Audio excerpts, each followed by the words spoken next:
Hello and welcome to Cinema Savvy's Star Wars month. This has literally been the month of the year I have been looking forward to the most. We both have. We are huge Star Wars fans on this channel, and in anticipation for Rogue One, a Star Wars story, we are dedicating the entire month of December to all things Star Wars. So we're going to do things a little bit differently this year. Last year we did reviews on all of the 6 movies of the saga, and then we did finish with a review on Star Wars Episode 7, The Force Awakens. So we really can't review all the movies again, and we didn't want to delve too much into the TV with like Clone Wars and Rebels. So we're going to keep it to top 10 lists. We're going to have Star Wars discussions. We're going to bring brand new people on. It's going to be a great month. And to kick us off this month, we decided to just do a fun little video of our top 10 directors we would like to see direct a Star Wars movie. With all of the series of sequels that are coming out with a new trilogy and the spin-offs, there are many possibilities for spin-off movies, all bringing in brand new talent. For example, we've got Gareth Edwards directing Rogue One, of course, Rian Johnson directing Episode 8, Colin Trevorrow, who did Jurassic World, is doing 9, and then we also have, Phil Lord and Chris Miller, who did the Lego movie. They're doing the spin-off Young Han Solo movie. So we're just going to sort of like rattle through a top 10. We came up with 5 each. We've combined them into one big list that we both agreed on. And yeah, we're just going to chat what they could bring to Star Wars and their styles and all things like that. So at number 10, we have Robert Zemeckis, which is a choice of yours, more so than mine. Famous for the Back to the Future trilogy. And also things like Who Framed Roger Rabbit. And actually it's really made, I would say, quite a bit of a comeback. I mean, I know you haven't seen it, but more recently in the last few weeks, Allied with Brad Pitt and Marion Cotillard. You can find that review for it on our channel. Fantastic movie with great performances. Before that, he did The Walk. And if you look at sort of his career in the middle of the 2000s, he kind of went off on a very weird tangent, and he did a lot of motion capture CGI films with the likes of Beowulf, which I think had... oh god, what's his name? Ray Winston, I think, and Angelina Jolie. He had A Christmas Carol, the Jim Carrey one, the CGI Disney one. So he did a few movies like that, the Polar Express as well. So I was thinking Zemeckis because, you know, he's made a comeback, and if you do look to his old films like the Back to the Future trilogy, I mean, if you're going to hold trilogies up as the best ones of all time, Star Wars is up there, Lord of the Rings, Indiana Jones. I'd probably throw Back to the Future up there as well. Transformers 3 too. Oh, don't. That's next year, George. Next year we're talking Transformers. Get rid of that. We're not talking about that right now. But yeah, so you look at those, so you know that this guy can direct. You know he absolutely can. There's no question of that. And he made some of the best movies of the 80s that I think you can hold up against Star Wars. But also if we're thinking of like modern technology as well, like I know that Allied did have some CGI sequences in there, but it was very much focused on character and romance. So we know that if another romance story came into Star Wars, he could do that more justice than George Lucas ever could with Attack of the Clones. And then like the whole motion capture stuff. So in Force Awakens we had Maz Kanata. Sadly, motion capture was born to us with the character of Jar Jar Binks in Phantom Menace, so I think motion capture's here to stay now, and how the technology is always advancing. So I think he could do some interesting things like that, and he just brings like a nice, charming family quality to his films usually. I mean, you look at jump off that whole like motion capture integration thing, Who Framed Roger Rabbit, which was done with hand-drawn cartoons that were implemented so well with live-action characters, and the techniques he used in that. If you watch any behind-the-scenes footage on Who Framed Roger Rabbit, it's absolutely amazing how that film was accomplished. So I think he could join. I think he could be a worthy introduction to the Star Wars directorial list. I think he could bring his own unique spin to it. I'm not really sure what kind of film he could do, because his list of films, his filmography is very varied, but I think his experience with what he's done and how he's directed in the past, he could really utilize well in a Star Wars movie. It'd be very interesting to see him. I'm not going to lie, I haven't seen enough of his work to sort of hype him up. Which is why it's solely your choice. But have you seen Castaway? Tom Hanks? No, but I've seen Wilson get kicked into the damn ocean. Goodbye, see, my friend. if he can bring emotion to an inanimate object of a volleyball with a face drawn on it, imagine what he could do with just all the characters in Star Wars, with like the weird droids and stuff. And he could cast Tom Hanks as a protocol droid that would save the day. Because that's what Tom Hanks does. Goddamn right he does. But yeah, that's my number 10 pick, so if that's all we can say on him, we'll move on to 9. Again, this was sort of another one of my picks, but Ben Affleck, who is a person everyone sneered at in his acting career for the most part when you look at things like Pearl Harbor and Daredevil, which I swear I'm the only person who likes the 2003 Daredevil movie. But he has made a real comeback, not just with his acting, but with his directing too, and with his upcoming film coming out, Live by Night, which looks amazing. I can't wait for that film. I think that will definitely generate a lot of Oscar buzz. I think he's a solid director. He can do, he can direct himself, obviously. Whether he'd be in a Star Wars movie, that'd be a bit strange. But he's great behind the camera as well, and Warner Brothers have trusted him with Batman, which is a huge character. Imagine what Disney could do if he took on Star Wars. Very unique style. He's good with ensemble films. And just the tone and things like that. Like with Live by Night coming out, which is a gangster one, I'm just imagining like a film set on like Coruscant or something in like the criminal underbelly, like that game that was meant to be coming out. Was it called? It was like 1313 or something, wasn't it? It was going to be like set in the underbelly of Coruscant.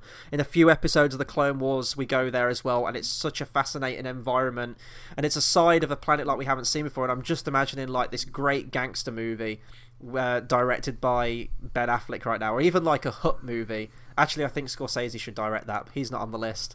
I just think Ben Affleck's a solid choice, and with all like the hits he's had coming out with, with Argo and The Town, again, that's another great heist film. You could even have like a bounty hunter film or something involving a heist. That would be cool.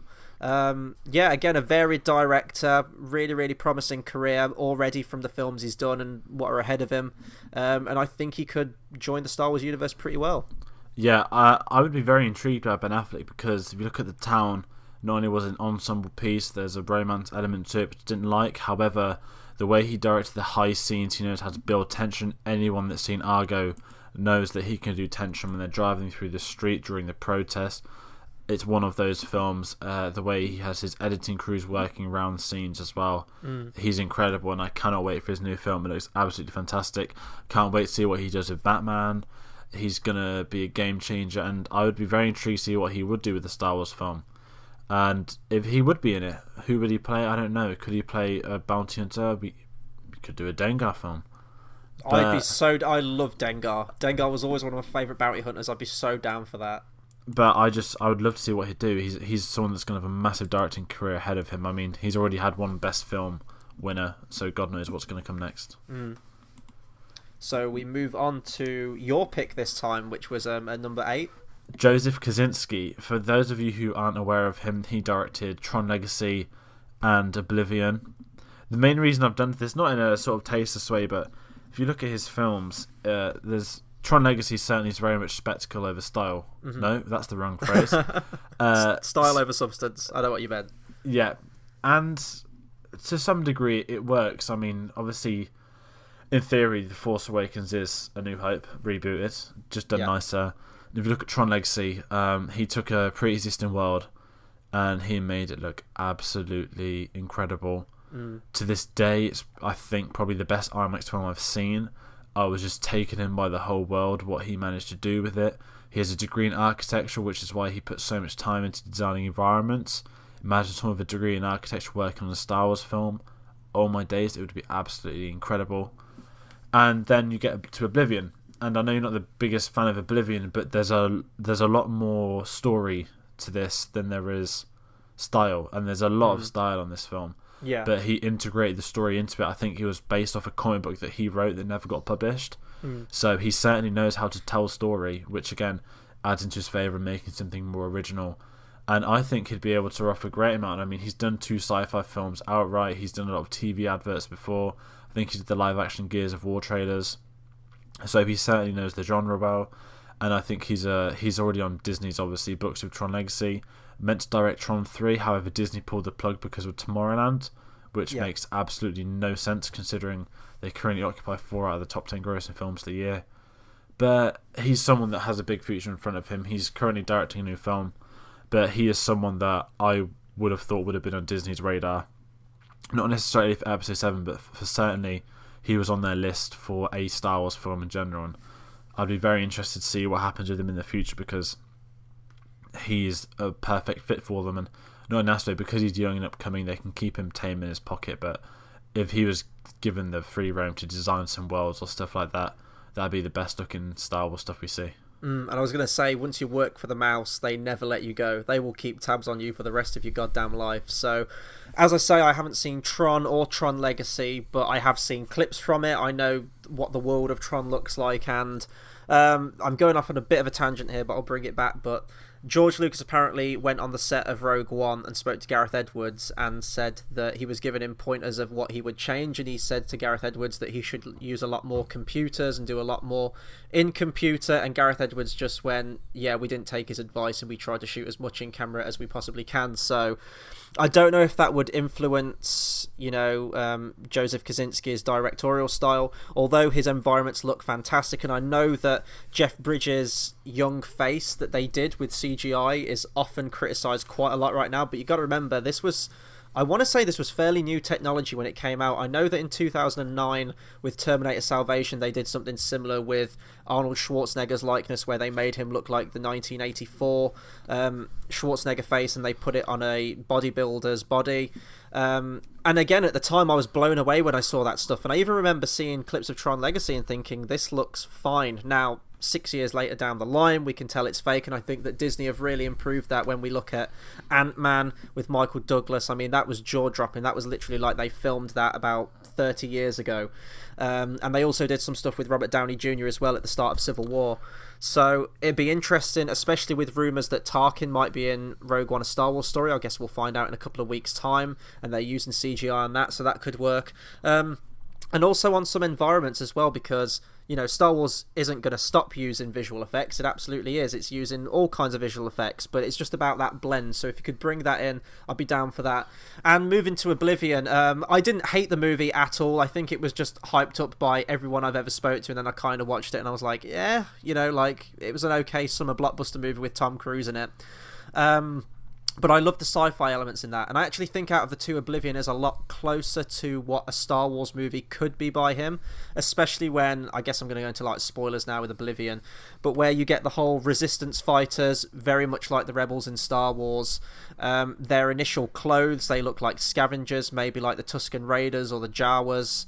With like Morgan Freeman and Nikolai Coster-Waldau, all that. I love that stuff, and the whole underground base looks very sort of similar to what we're going to get with Rogue One, I think. So if he could bring in elements of that would be really cool. I think it'd be a movie, if he was going to direct one, that would be set between Revenge of the Sith and A New Hope. I think it would fit nicely in there. But really, at any point, I mean, he could do some, because I don't know if there's rumours, I know that the fans want a trilogy after this new one set way back in the past, like the Old Republic time, so it might be cool to see him do some with that, with like world building with CGI. But I think in terms of visuals, he really kind of nailed it with Oblivion of to what he could do for a Star Wars movie. Yeah, and again, Oblivion and Tron. With the facial technology stuff, I'm not going to say I know it all, but I've got a gut feeling that obviously the Disney connection to Civil War, Ant-Man and Tron Legacy, I'm wondering if it was the same visual effects company that started off that, because it was done via motion capture on Jeff Bridges' face, as was Ant-Man's and Tony Stark. So I'm wondering whether it's the same production company that their budget improved and technology improved with them. But at the time, it was a massive deal about doing that to Jeff Bridges. And you never know what they could do to an old Star Wars film if they wanted to make someone look a bit younger. But younger Obi-Wan Kenobi, you never know. But certainly, I think that he's got a lot to offer, and he is going to be doing some big films over the next few years. Definitely. So we move on to our 7 pick, which is Alex Garland, who directed Ex Machina last year, and the soon to coming out Annihilation in 2017, which I actually haven't read much about, but apparently it's starring Natalie Portman and Jennifer Jason Leigh, so I'm sure that's going to shape up to be a great film, especially what he did with Ex Machina. Not to say, he's an experienced director at all, because he has worked on a lot of films before. He was the executive producer and writer for Dredd, which we both love. That's a fantastic film. He's worked with Danny Boyle a lot as well on 28 Days Later, Sunshine, and 28 Weeks Later. So, he's been with film for quite a long time, with a lot of genres too. But going to Ex Machina, this was a movie that everyone I know that's seen it absolutely loves it. I mean, it's almost got unanimous critical acclaim, this film. It was done on a budget of 15 million, which is relatively small. Made 36.9 back, and he's already worked with General Hux and Poe Dameron, essentially, with Domhnall Gleeson and Oscar Isaac. I was going to say Oscar Wilde, Oscar Isaac. And that film is fantastic. It really, really is. It feels like a low budget indie, like independent movie, but with the effects they do in that, with that budget, is absolutely incredible. Imagine what he could have with like 150 mil, 200 mil budget on this thing with Star Wars and the entire universe that he could create at his fingertips. It would be really, really interesting, and you could tell that he's a great director just because of the performances he managed to get out of everyone in that movie, especially with Alicia Vikander, who is the robot in that movie, is the machine. Imagine what he could do with a droid, maybe a more human-like droid. Not to say that it would be like an exact remake of Ex Machina, but you know, with these new Star Wars movies coming out, in my opinion, all the most interesting characters look like the droids, with BB-8, who's definitely one of my favourite Star Wars characters ever. I thought he was fantastic and my favourite thing about Force Awakens, and you know, only a few weeks away, but K2SO looks amazing. So I think he could definitely do something like that.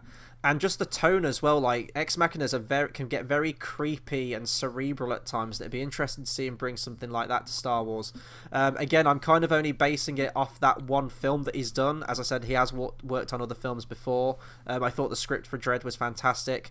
But usually, I don't think he'd be writing the film and directing the film, perhaps. If he was just directing, I think he'd do a great job, but he's just one of those directors I think I need to see more of, just to gauge his different styles and what he can do. But if I'm just going off Ex Machina, I think he'd be a fantastic addition to Star Wars. And he also beat Star Wars to Best Visual Effects at the Oscars, which was he did, yeah, one of the biggest upsets of Oscar season. Although it's one of the minor awards, that was a big deal. And it'd be interesting to see what he does, because you're right, he's worked with cast members. Obviously, they've already got a director for Episode 9, but you never know, even in 30 years, if they want to visit some people in the past for Episode 10, 11, 12, you don't know. But he's someone that he does have a big future. It was an absolutely incredible film. I think everyone that's seen it knows that. He got the best performance he could out of the characters. And it was so original and unique to itself. There was nothing like it. It had you like churning 1 minute, ending in shock. I think he'd offer something new, especially in terms of story. He could maybe develop a really, really well done story within the Star Wars universe. But you're right, give him a few more films, and then I think it'd be interesting. But the fact he worked on Dredd's a massive bonus for me, because he wrote that. He certainly knew the Dredd universe. So if he's got some knowledge of the Star Wars universe, then you know that certainly, and from a writing angle, he could contribute a lot more to what gets directed on the screen too. And we haven't read many of the new novels and comic books of the new canon with Star Wars, but I know that with some elements of it, it's going in a more moral grey area. With the original films that came out, it was very much good versus evil, and all the stormtroopers were kind of faceless and everything like that. And I think they've started to take a step in the direction now, especially with the character of Finn, for example, in Force Awakens, that was a stormtrooper and then turned good guy. They're trying to do a lot more with the moral grey area. It's kind of like, you know, with Game of Thrones, where there aren't really any clear-cut good guys on any side. I mean, not to give any spoilers away or anything like that, but Forrest Whitaker's character, Saw Gerrera in Rogue One, if you look at his history in the novels and in the Clone Wars and things like that, he did lead an almost like terrorist-like force. And Ex Machina is a film that is just full of morally grey characters. There really isn't a clear-cut character, even with Ava, is she called Ava? I think that's what she's called, the robot. Even with her, I mean, not spoiling the ending, you get to the end of that film and Jesus Christ, the things that happen at that. So it'd be interesting to see if you could bring some of that morally grey characteristics to all of the characters, or maybe to a section of characters. I think that could really shake up Star Wars a bit and develop it more from what it used to be, if they are going to keep it fresh and keep it entertaining with new characters and new plot dilemmas and things like that. And even the Clone Wars TV show, when it wasn't the filler episodes with Jar Jar Binks or the King of the Toydarians, and it was actually, you know, grounded itself, that was the most entertaining Clone Wars episodes for me. Be nice to see something like that brought back to Star Wars as well. Oh, definitely. So I think we can move on to, is this number 6? This was your pick. Yep. One of my favourite directors, which a lot of people would be shocked by, is Neil Blomkamp. Directed District 9, Elysium and Chappie. All of his movies have been sci-fi movies. And all of his movies have starred Sholto Copley, a.k.a. the Prawn Man, for some people. Picture him as a protocol droid. There's your selling point. Actually, that's kind of Chappie, but Star Wars a lot better. Nothing like Chappie. Anyway, Chappie's a bit like K2SO. Like, it seems like he's got the same kind of you know, like psych to it. personality to him. Yeah, like I mean, I haven't seen the movie, but judging by the trailers, K2SO looks like he was like a murderous Imperial robot that's been reprogrammed, but he's still got that sassy and sociopathic quality to him. I haven't seen Chappie, actually. I did see District 9 and Elysium. I heard bad things about Chappie at the time, and I wasn't reviewing movies at that time. So actually, was I? 2015? I might have been. I didn't see Chappie anyway, but I did. Yeah, sorry, carry on. The day I saw District 9, it changed my life. I wanted a South African accent, and I was intrigued by this director. I looked at all of his short films. I read that he was meant to direct the Halo film. Peter Jackson essentially got District 9 greenlit. He's got contacts in the right place. He knows how to do action. He knows how to tell a story. Okay, a lot of people... I don't know what your opinion is on Elysium. I don't think we spoke about it, but not everyone likes it. However, there is no denying that the concepts he creates for his films are absolutely incredible, and you get intrigued to the story. You don't disappear out of it at all. Okay, some bits are predictable, but every time something happens, you're wondering. But each of his films, not only the original, he brings in original sort of weapons and props as well to them. Yeah, you've got the sort of the pig exploder in District 9. Elysium, you've got just the amazing like samurai armor that Sharlto Copley has. Chappie obviously has the police that are actually robot militarized. He could easily do a Star Wars film if he's kept on a leash. He was meant to be directing an Alien film, but because of Prometheus 2/Alien 6/something else, they've kind of postponed it at the time. But I think he's a director who's got a big future, and he might have been let off the chains too much with Chappie to some people. Yeah. But I think that under the right sort of supervision, i.e. Peter Jackson on District 9, he will make another masterpiece. And District 9 is still one of the best sci-fi films done today. It was so unique to itself. It was nominated for Best Film at the Oscars. I don't know if it was nominated for Best Director, but I would love to see what he does with Star Wars. With the way he choreographed his fight scenes would be absolutely incredible in terms of either a lightsaber duel or a space battle. He loves designing spaceships.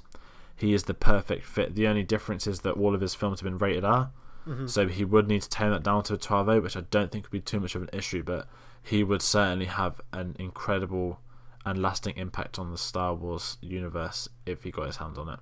Yeah, and as I say, I haven't seen Chappie. I think one of the things that kind of derailed that film was having Diane Wood in the movie. Like, I remember seeing the trailer and just like rolling my eyes at that. But I would love to see Sharlto Copley in one of these films, and he's an actor based on, you know, District 9 and Elysium. They're the only two films I've seen him in. District 9, he really brought a vulnerable quality to the character, and his character in that reminds me a lot of Jeff Goldblum's character in The Fly, with like the actual physical and mental degradation of the character. Even like they both share a scene where his fingernails are ripping off, and you really feel sorry for the character in that film. There's even moments, again, like the whole morally grey stuff, where there are moments where you are feeling sorry for him, and then he'll, you know, beat down a prawn or something towards the end, and then you kind of, it takes you a step back and you think, do I like this character actually? And then you get to Elysium, and he was again by far the best thing in that film. He was really, really great. And you're right, I think with this, in terms of this director, what he could bring is in terms of its design and the spaceships and the weaponry and all things like that, even the creature designs as well. Not just with Chappie, that could be a great looking droid. I mean, you could literally take Chappie out of that movie and probably put him in Star Wars and he wouldn't look out of place.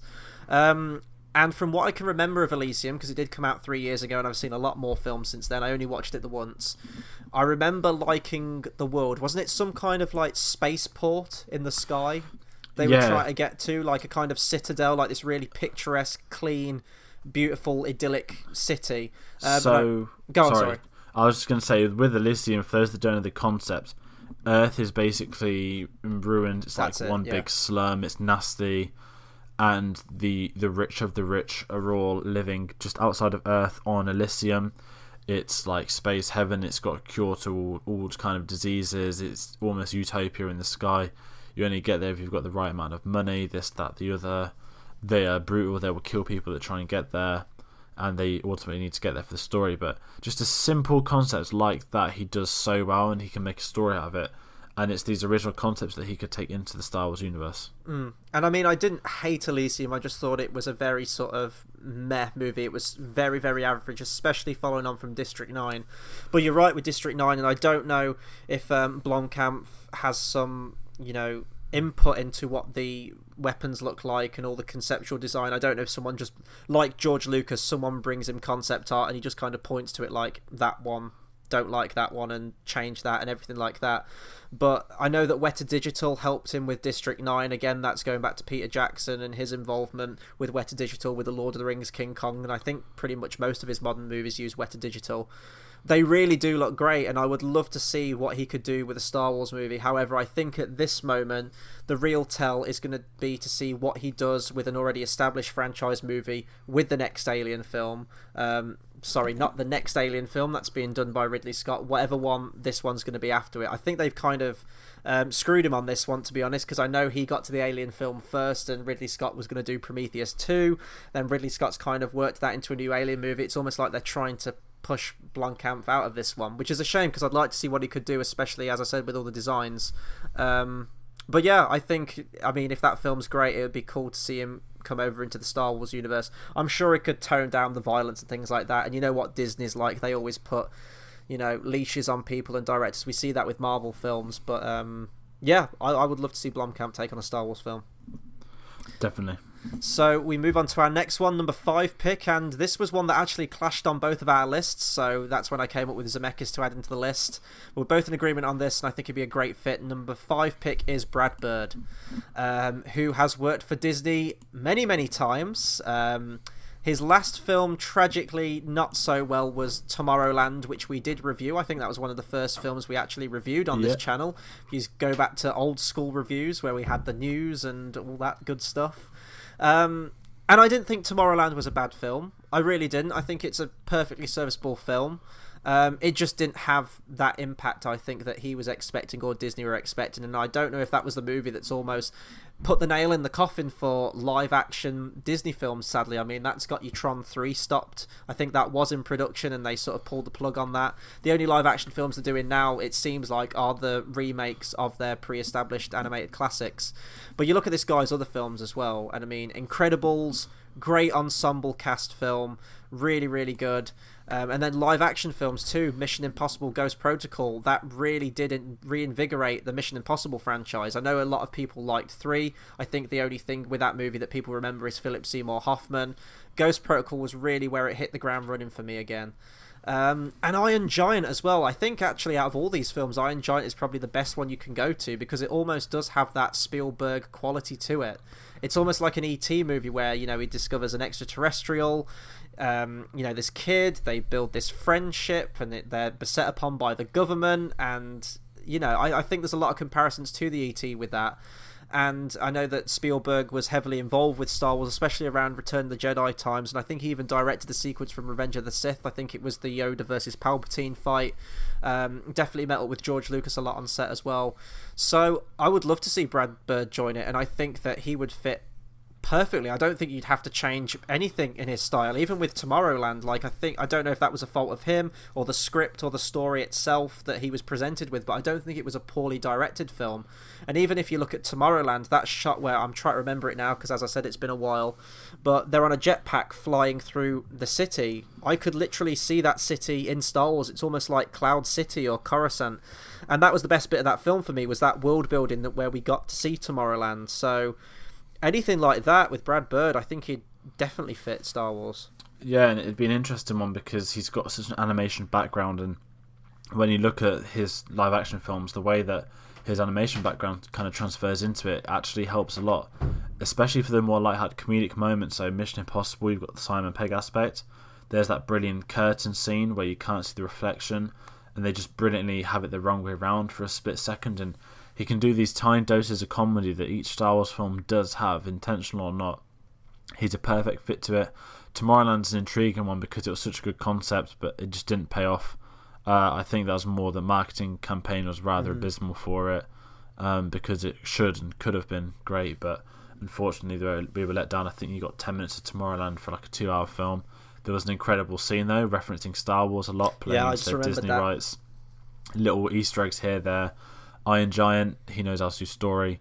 Incredibles, he can do ensemble. Mission Impossible, he can do live action.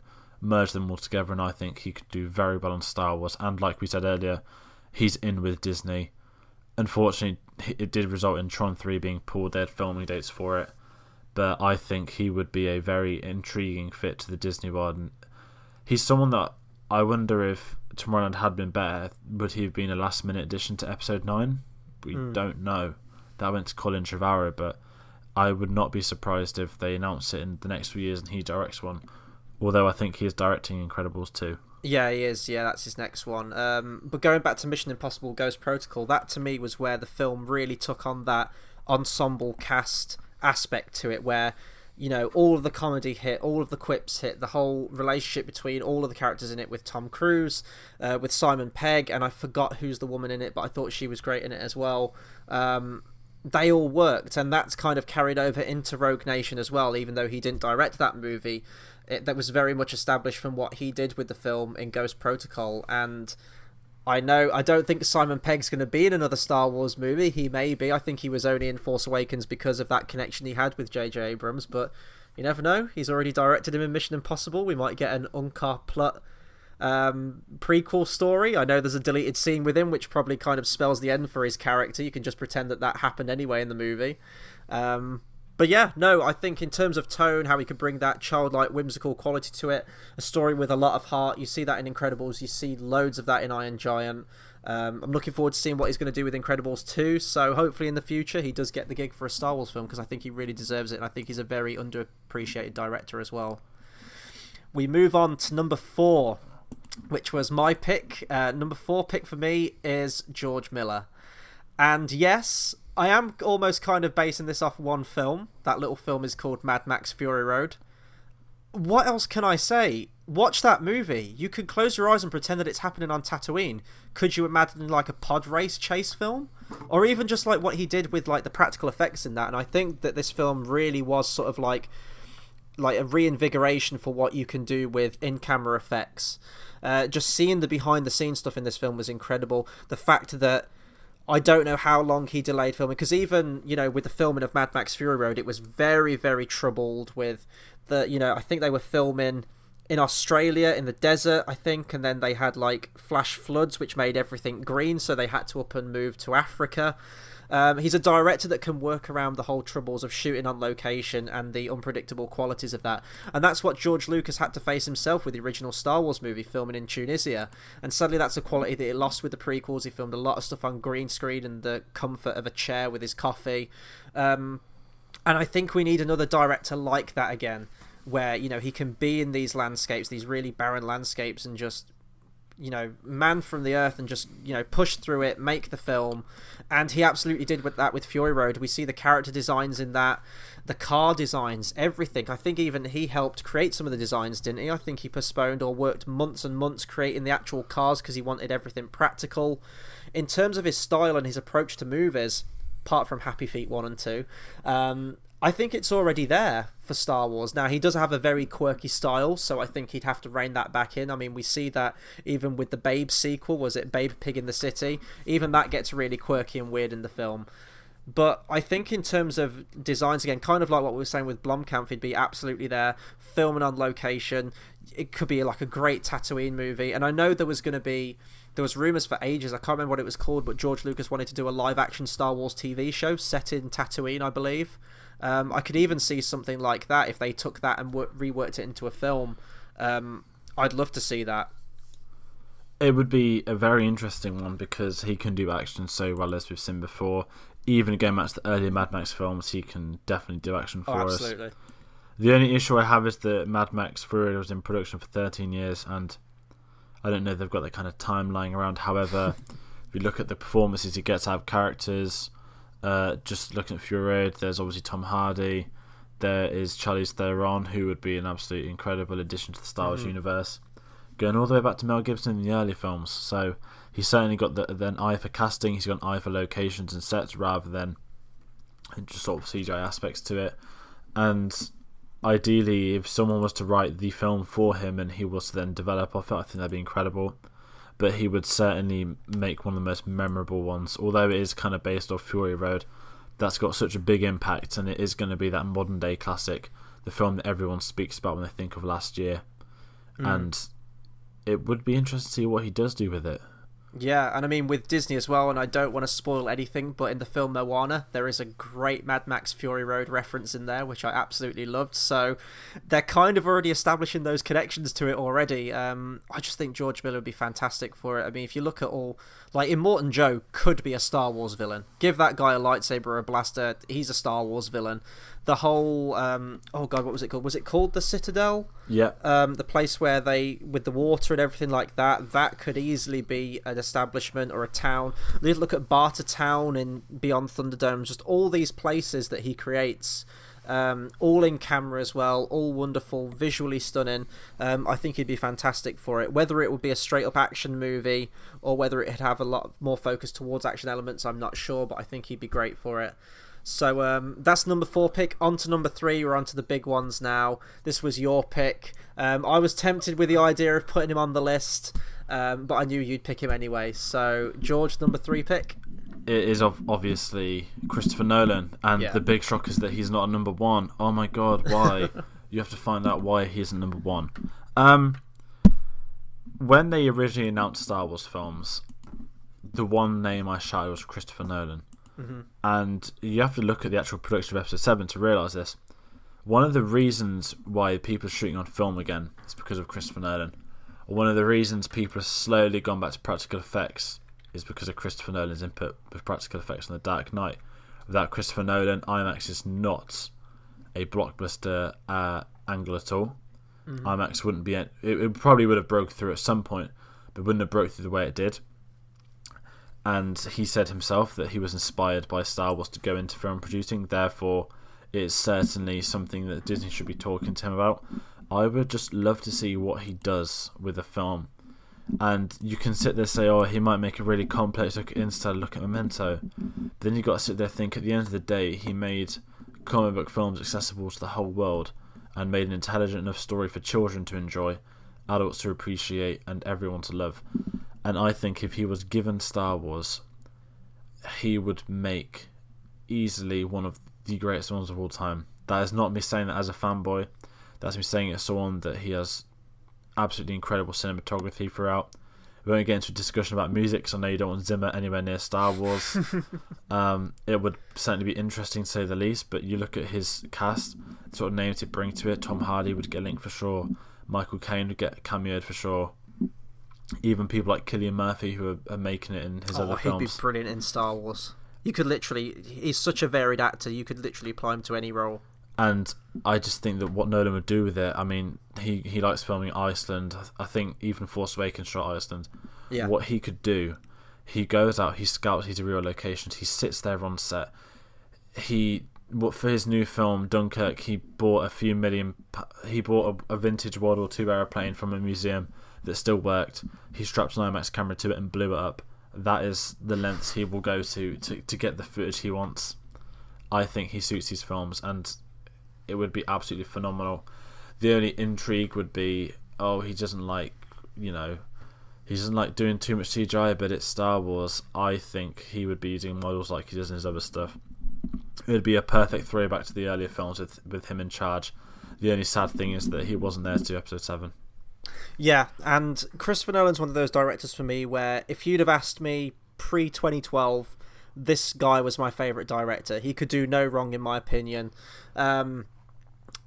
I'm not going to get into it, but you know my thoughts on The Dark Knight Rises. And then Interstellar follows it, and I think you like that movie a lot more than I did. I thought Interstellar was a great movie.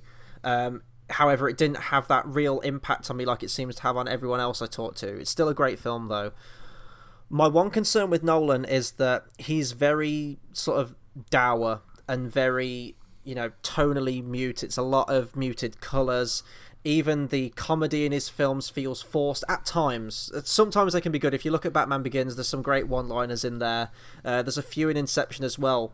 But for me, Star Wars needs to be fun. Now, if Nolan could bring that fun aspect, I have no doubt about him with the whole, focus on practical and just making everything visually stunning. Because I do think, given the material, I think he'd be a good fit for like a middle chapter in a trilogy. Like, I do think he could emulate like another Empire Strikes Back. I absolutely do. I don't doubt him in terms of his directing style at all. It would literally just be if he could sort of like lighten up and have like that fun adventure film. Or even if he didn't want to do the fun adventure film, because, you know, with Rogue One coming out, it looks like it's going to be more of a war film, more of an ensemble film. We know he can do ensemble. We've seen Inception. That's probably one of the best I can think of. Love that movie to death. And Dunkirk's really going to be the tell for this as well, especially because I didn't know that about the whole buying the plane, strapping a camera to it. If he did that, and those are the lengths he went to, that's absolutely incredible filmmaking. I'm sure there are going to be dogfights in that film as well, maybe. And to see that footage and then apply that to Star Wars with your X-Wings, with your TIE fighters, that would look amazing. And maybe he could do like a Great War movie again set like this. There are many wars that stretch throughout Star Wars, some stories that we know about, some stories that you could tell, some brand new ones. So I definitely think it could be very interesting. I would say just give him like the middle chapter of a trilogy, because based on his previous trilogy, I think he suffers a little bit with the final act, like most trilogies do. But like with Nolan, he's one of the best directors in the business, so getting him on Star Wars, that'd be an amazing talent to have. He, just as a kind of one-off thing, for Dunkirk, he's using real battleships from World War II. He's had them on set in the sea for them to do filming by, rather than just have a fake model or something like that. I think he's someone that, you're right, he would suit a middle chapter, but he's the sort of guy that he would want his own original story, whether that would be a spin-off film or maybe an introductory new trilogy to something to do with the Old Republic, where you could get away with doing his sort of darker style of filmmaking. I just want to see Disney on the phone to him, because in terms of talent of directors today, I genuinely believe that right now, if I was a company trying to get a director, he's the number one name to go to. He is a blockbuster director in the sense of, you can expect a quality film, even if you're not the biggest fan. There is quality throughout in the production of it, the post-production, and the anticipation is there for each of his films. If you look at 2014, Interstellar was the only original film in the top 10 highest grossing films of the year, which says a lot. Look at this year's highest grossing films. I think you'll only find maybe one or two animated films that are original. Nothing else is. So he's someone that's going to offer something. But Dunkirk next year will be a telling, because we're going to see a different angle of the war to him. But again, he's someone that would nail it, and I would just pray to see him do that. He always was my first choice for episode 7, but obviously it went to J.J. Abrams. Yeah, and I mean, just really quickly before we move on to number 2, with Nolan and like Gareth Edwards, I don't doubt Gareth Edwards at all. I mean, I wasn't a big fan of his Godzilla movie from 2014, but his directing looks perfect on this. And when we went to Celebration as well, we saw that behind the scenes Celebration reel, which showed him on set. And I mean, this is the era where fans are directing Star Wars now. It looks great, but with Nolan, we know that he'd love to direct a James Bond film, and you can definitely see that in Inception with the whole skiing sequence, very much like On Her Majesty's Secret Service. And because he likes that spy and espionage quality, it's a real shame he didn't get Rogue One, because it seems like the style and the story that he would just be best suited to, like a gang, like an ensemble again of rebel spies stealing plans and getting them, you know, to the Rebel Alliance, is it? Yeah, to the Rebel Alliance. That would be great to see. And, you know, even with the tone, because I think the tone for this one, I don't know if that was the reason for the reshoots or not. That was all very mysterious, and Disney seemed to have assuaged everyone's worries for that. But I don't know if the tone that came out was very dark. They said it was going to be a war movie. I remember when the original audio clip of the teaser came out, and it was like the static over the radio of, you know, soldiers shouting and dying on the battlefield. I don't know if they've gone back in and tried to lighten it up a bit. I could definitely imagine Nolan bringing that darker tone to it for that kind of movie. Yeah, and that's an aspect to it with Rogue One. Obviously, spoiler-ish, maybe. They've confirmed we won't get a Rogue One sequel. The reality is we do. It's called Star Wars Episode 4. I just want to see what he does with it, because I think he'd be one of the few directors that Kathleen Kennedy would give him the keys to, and they would let him tell the story, and then they start writing about it rather than the other way around. Again, I don't really know what I can say about him. He is a perfect fit, and in terms of making their films no more accessible because they're everywhere, you can't get away from them, he will bring a certain degree of class to them, which isn't an insult to other directors.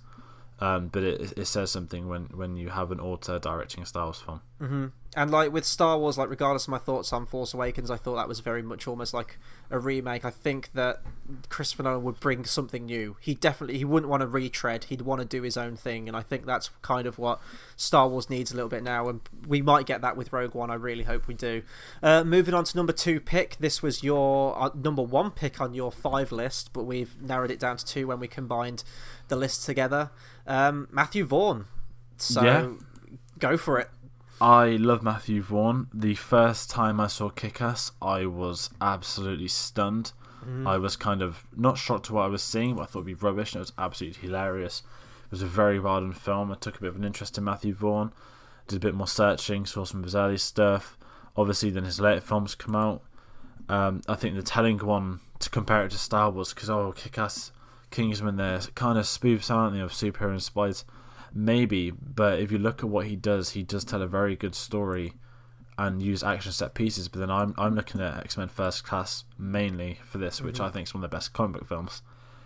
He goes from like we said about Neil Blomkamp, he goes from his sort of R-rated, 15-rated films and drops down to the 12A that the studio want. He does that so well in X-Men. He tells a very compelling story, although there's a lot more source material than what he'd have with Star Wars. He's proven that he can do original concepts. Although Kingsman was a comic, he created that comic with Mark Miller, so that was a sort of dual production, which is kind of cool to know. But I just love to see what he'd do and who he'd cast. I mean, he helped get Michael Fassbender into the X-Men films. It'd be very weird to see it without him now. And if you look at the bar scene from X-Men First Class, to me, that was a Star Wars edition. When they were casting Episode 7, I just used to shout like Michael Fassbender should be a Jedi or a Sith. Why the bar scene from X-Men? It's absolutely stunning, and he can tell a story while delivering action, while developing characters. And I think he would have been a perfect fit for an episode film. I was hoping for Episode 9, but he has chosen to do Kingsman 2, which we'll see next year. But he's someone that I really think could come out and just nail Star Wars as itself, and it'd be maybe a bit of a risk. It's very different to Nolan. Obviously, I've ranked Matthew Vaughn higher, but I just think that he's got the kind of world at his hands, and he's proven himself. If you look at the sort of the downfall of the X-Men trilogy, he wrote and directed First Class. He wrote Days of Future Past and declined to film it because he would have rather made Kingsman, which I've got a lot of respect for someone choosing to do that. Obviously, last minute, Thingy Bob took over and directed Days of Future Past, which was good. Bryan Singer, yeah. That's the one. And then Bryan Singer proved in Apocalypse that the credit of that film, certainly the writing angle, goes to Matthew Vaughn, because Apocalypse was a train wreck. Yeah. Which shows that the impact that Matthew Vaughn had on X-Men, because if X-Men First Class would have failed, then I think the X-Men franchise would have died a lot earlier.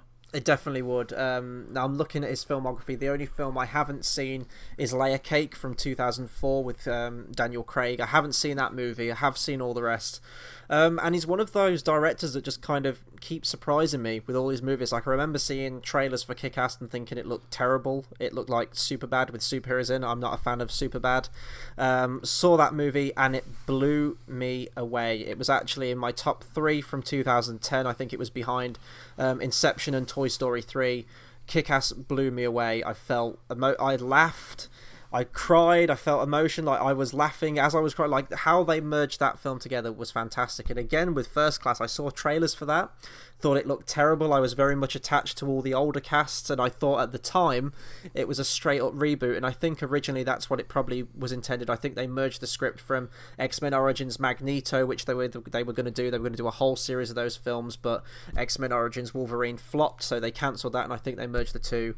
And you're right, First Class is definitely one of the best X-Men films. Really, really well done film. I didn't know all that stuff about the behind the scenes with Days of Future Past, and he dropped out of Apocalypse, so that's news to me, but that explains a lot. And Kingsman, again, another film I didn't think was going to be very good. I wasn't a big James Bond fan at the time, so I thought, oh, it's a spy movie, and I loved it. So I really need to start giving Matthew Vaughn more credit for his movies. But you're right with Star Wars, and he's got a very unique style as well. It's very... He can take a step back sometime and dwell on character and all that stuff, but his action scenes are very energetic and very over the top. In terms of some of his action scenes, I'd almost compare him to Tarantino. The whole church scene from Kingsman, which is a fantastic sequence, it definitely reminds me of the scene from Kill Bill Volume 1 with the bride in terms of the hyper-violence. So I don't know how he'd blend that into a Star Wars film, but we forget that he also directed Stardust as well, which is very much a family movie. So he has got that ingrained in him, and we know he can do a film like that. It'd be a very interesting approach. You're right with First Class, that's a great ensemble film. And that bar scene you mentioned, I mean, stick Michael Fassbender with that scene intact, like in a bar in Coruscant or the Cantina bar, and you've got a scene that's going to rival the Han Greedo confrontation. You really, really have. A Boba Fett film. Oh, can you imagine? And but the thing is now, with what's established in Attack of the Clones, you've got to get Tamara Morrison back or someone that resembles a younger version of him. I would love to see like Fassbender play Boba Fett. Like, I'd love to see that. Now, the question is, would he keep the helmet on the whole time? But he did do that movie where he was in that big paper mache head thing. I forget what that movie was called. Frank, that's it. So, you never know. Maybe he would, but he is a great director, and I think now I'm won over that his style would fit very well with Star Wars. It'd be very different. I think you would definitely see that in the direction, but, you know, maybe different is kind of what we need, going back to what I was talking about with Christopher Nolan. Yeah, certainly, and I think he's someone that, although he's doing these films, he's made these small films like Kick-Ass, like Kingsman. They weren't done on massive budgets, they're not small budgets, but they're enough to grant them sequels, they're enough to grant them cult followings. He's saving franchises, he's making independent British films, he's stamped his authority on sort of cinema as a whole, and I think he's not severely underrated because everyone that knows of him, I just think he's not underheard, that's not a word, but not enough people are aware of him. I think that'd be the correct words. Yeah. And he's someone that he could offer this world.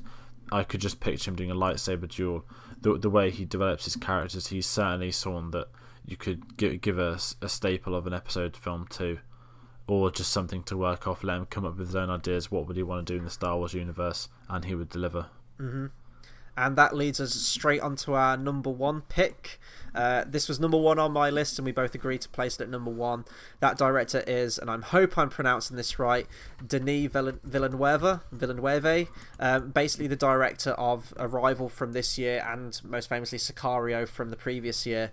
This guy, you look at this guy's filmography, the amount of time that he churns these films out is incredible. I mean, you've got Prisoners from 2013, Enemy from 2014, Sicario 2015, Arrival this year, and next year he's taking on the sequel to Blade Runner. That really is an amazing turnaround, and you see some directors that take 2 or 3 years in between films, which is fair enough. I guess it's just a different approach to working. But the amount of hype that is generated from these films, and Arrival was one of those films that, you know, the trailer came out, people were talking about it, people have seen it, and it's almost got unanimous just acclaim across the board. I think it's been dubbed as one of the best sci-fi films as well, even though it's just come out this year. And the performances he can get out of people.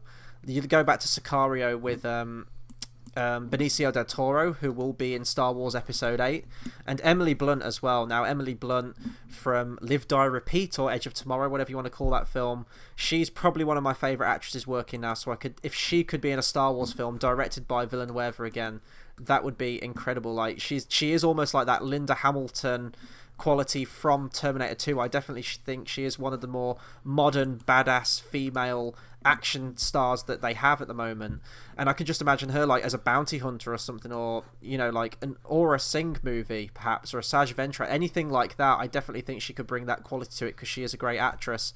But his directing and tension building, there's a scene in Sicario where they're on a highway in a car and they know that people are after them, and they get caught in traffic and the music cuts out and it's just them staring around, and it's like a 15-minute long, like 10-15 minute long sequence, and you feel every bit of tension in that. If that tension could be brought to Star Wars, because I'm trying to think if there's ever been a moment of real tension in Star Wars, and I think that it's probably the attack on the first Death Star towards the end, where the music really ramps up and they're in the trench. Definitely the Luke and Vader duel in Empire Strikes Back. There's that scene in the third film where yes. you don't know if Anakin's going to slaughter all the children.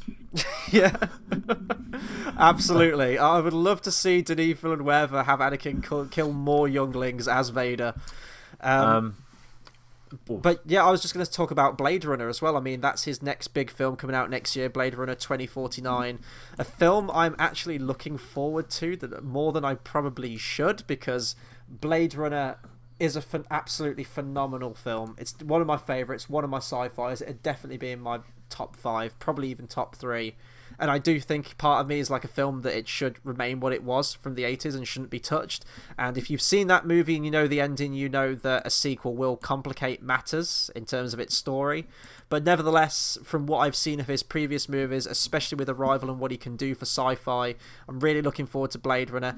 And even, you know, George Lucas, in terms of the design of Coruscant, he did kind of nick it off Blade Runner with Ridley Scott's movie. So, you know, he's familiar with that world. It'd be interesting to see how he works with a huge budget on creating this world.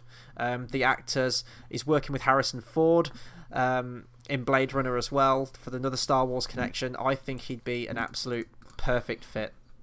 And one of the other things I'd like to mention is that in 3 of the last 4 films, he's had Roger Deakins on cinematography. Yes, yeah. Who would be stunning for a Star Wars film. And maybe he would finally get that Academy Award. Yeah. You can cry about Leo not getting 6, but imagine getting 13 nominations and still not winning. That would be another bonus to it. And obviously, I think work of Harrison Ford helps. Obviously, Harrison Ford wouldn't be in a Star Wars film. He does. Yeah, no. But if the connection's there for him to tell Disney, you know, this guy's the real deal, then they should go for it. Because I don't think it's just money that brought Harrison Ford back to Blade Runner. I think there's a bit of talent to it too. Mm-hmm. And I'm looking at the cinematographer for Rogue One, Greig Fraser. He's worked on films such as The Gambler, Foxcatcher, Zero Dark 30, and Snow White and the Huntsman. But in terms of cinematography, Rogue One looks probably probably the best since the original trilogy, without a question of a doubt. Just seeing those trailers, it's just absolutely jaw-dropping. So seeing Roger Deakins do cinematography, I'm sure he could rival even that and possibly even the original trilogy. It's really interesting. I think that would be pretty much a match made in heaven, with Denis Villeneuve directing, Roger Deakins on cinematography, and just the tone he brings as well. It's like a very tense, believable tone to it. You haven't seen Arrival, but it's basically about first contact with aliens, and how he portrays that in that film. It feels real. It feels like a natural response to that happening. So if he could blend that into the Star Wars universe as well, I don't know, it could be like a huge imposing alien attack or something, or he could even do the Old Republic or whatever. I think it would be very much like Nolan, like he'd want to do a standalone movie that really says a lot, that speaks to the character and the themes of the story. And I'm fine with that. It's just going to be interesting to see what Disney actually do with the spin-off films. Not to go on too much of a tangent here, but you know, they're doing young Han Solo film, and I still don't really know how I feel about that, with, you know, young Lando having fun adventures with Han. I don't really need that, because I think with the films that we have, their past is already established just from how they greet each other on Bespin. I don't think you need anything like that, or Han Solo's character in the bar. There's rumours of an Obi-Wan film. Maybe he could direct something like that, or an Obi-Wan trilogy or whatever. I definitely think there's a lot of interesting possibilities out there for spin-off films, and definitely the directors they can get for the talent involved. Certainly. So yeah, that'll do it for our top 10 countdown on our list of directors that we'd love to see take on a Star Wars film. That's kind of a nice precursor to what will be one of our future videos, where we'll be bringing you another top 10 list for Star Wars month, on a list of the top 10 Star Wars spin-off films we'd like to see. Some are going to be serious, some are going to be very, very silly. I can already predict what some of mine are going to be. But yeah, that'll be coming out in the future. Many, many, many more Star Wars videos coming this month. We're working on getting a hold of people for collaborations, bringing in new people to the channel, all passionate Star Wars fans, and we want you to get involved too. So please hit that subscribe button and get commenting below. Let us know which director you'd love to see take on a Star Wars film, any spin-off ideas, or anything about Star Wars in general. Do let us know. We'd love to get a conversation going with you, because we're all massive Star Wars fans on this channel. So that'll do it for this video. There'll be more movie reviews coming out in the future, more reaction videos from me as well. So until the next video, we'll see you guys next time. Thanks for listening.